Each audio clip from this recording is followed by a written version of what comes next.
सज्जन भीमा राजकुमारी के कक्ष में चोरी छिपे पहुंचता है। राजकुमारी सोच में डूबी होती है और सेवा सज्जन की ओर देखती है।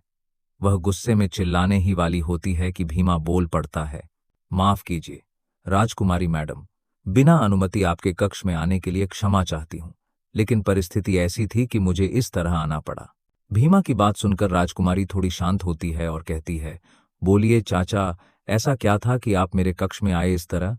तभी भीमा राजकुमारी तारा के सामने राजा की सुबह की बैठक से लेकर उस झूठे संदेश तक जो उसने दिया था प्रतापगढ़ तक की पूरी घटना विस्तार से बताता है और कहता है, माफ करना राजकुमारी, मैं छोटा बोलता हूं, पर बात बड़ी है।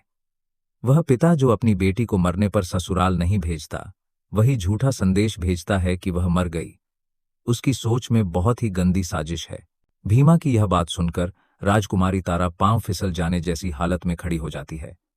भीमा आगे कहता है, बेटी, जब तुम छोटी थीं, तब तुम्हें अपनी गोद में लिया था। तब से मैं तुम्हारी मां के प्रति पूरी तरह वफादार रहा हूं।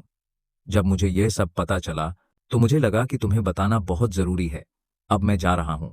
यह कहकर भीमा वहां से चला जाता है।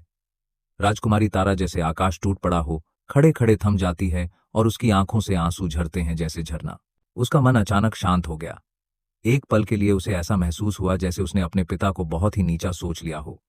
एक पिता ऐसा कैसे हो सकता है? लेकिन नहीं, जैसे जैसा सोचती वह सब सही लगने लगता है।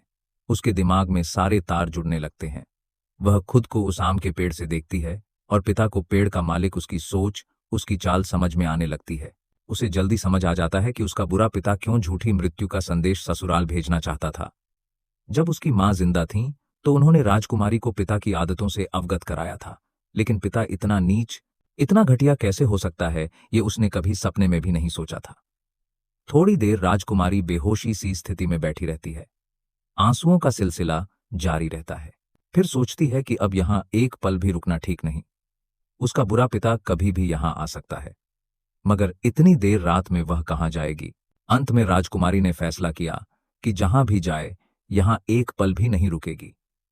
वह हिम्मत जुटाकर खुद को संभालती है, कुछ कपड़े और कीमती गहने लेकर चल पड़ती है। जब वह साधारण कपड़ों में महल के दरवाजे पर पहुंचती है तो गार्ड उसे रोकते हैं। पूछते हैं, तुम कौन हो और अंदर क्या कर रही थी? आज राजा ने सभी को रिहा कर दिया था। बस इतनी देर में राजकुमारी तारावती अपने कदम रोक लेती है।